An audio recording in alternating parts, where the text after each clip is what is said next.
After receiving God's call at the burning bush, Moses and Aaron returned to Egypt to deliver God's people from slavery. Moses and Aaron gathered the elders of Israel and shared God's promise of deliverance. When the people heard that God had seen their suffering, they bowed and worshipped. Moses and Aaron stood before Pharaoh with a bold message from God. Thus says the Lord, let my people go. Pharaoh mocked the Lord and refused to obey his command. Pharaoh accused the Israelites of laziness and increased their workload. The Israelites were forced to find their own straw while producing the same number of bricks. When quotas were not met, Israelite foremen were beaten. The Israelites blamed Moses and Aaron for making their suffering worse. Discouraged, Moses cried out to God for answers. But God reassured Moses that Pharaoh would soon witness his mighty power. God reminded Moses of his covenant with Abraham, Isaac, and Jacob. The Lord promised to rescue, redeem, and bring his people into the promised land. But the Israelites were too discouraged by their suffering to believe. Moses questioned his ability to speak before Pharaoh. Despite Moses' fears, God commanded him to return to Pharaoh. God appointed Aaron to speak for Moses and prepared them for the confrontation ahead. Once again, Moses and Aaron entered Pharaoh's court. Aaron threw down his staff, and it became a serpent. Pharaoh's magicians performed similar signs through their secret arts. But Aaron's serpent swallowed the serpents of the magicians. Yet Pharaoh refused to listen and hardened his heart. I am Raz.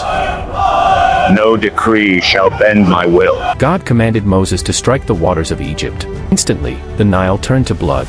Fish died, the river stank, and all Egypt suffered. Yet Pharaoh still refused to let God's people go. Despite the devastation of the Nile turning to blood, Pharaoh's heart remained hard. God sent Moses back with another warning. The Lord declared that if Pharaoh refused to let Israel go, Egypt would be overwhelmed by frogs. Following God's command, Aaron stretched his staff over the rivers, canals, and ponds of Egypt. Suddenly, frogs emerged from every body of water and spread across Egypt. Frogs entered Pharaoh's palace, his bedroom, and even his bed. Egypt's magicians also brought forth frogs through their secret arts. Unable to endure the plague, Pharaoh pleaded with Moses to ask God to remove the frogs. Moses cried out to the Lord, and God answered. The frogs died throughout Egypt and were gathered into massive heaps. As soon as relief came, Pharaoh hardened his heart once again. God commanded Aaron to strike the dust of the earth. Instantly, the dust became swarms of gnats. Gnats filled the air and covered both people and animals. This time, Pharaoh's magicians could not copy the miracle. The magicians confessed, "This is the finger of God." Yet Pharaoh's heart remained hard, and he refused to listen. God sent Moses to Pharaoh once more with a final warning before another plague. The Lord sent enormous swarms of flies upon Egypt. The flies covered houses, palaces, and marketplaces, bringing misery everywhere.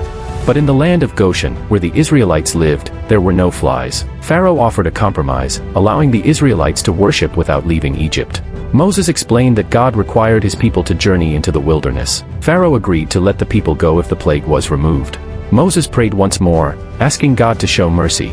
God removed every fly from Egypt, but once the danger passed, Pharaoh broke his promise and refused to let Israel go. With every plague, God demonstrated his power over Egypt and its gods. Yet Pharaoh continued to resist. The battle for Israel's freedom was far from over, and even greater signs were about to come.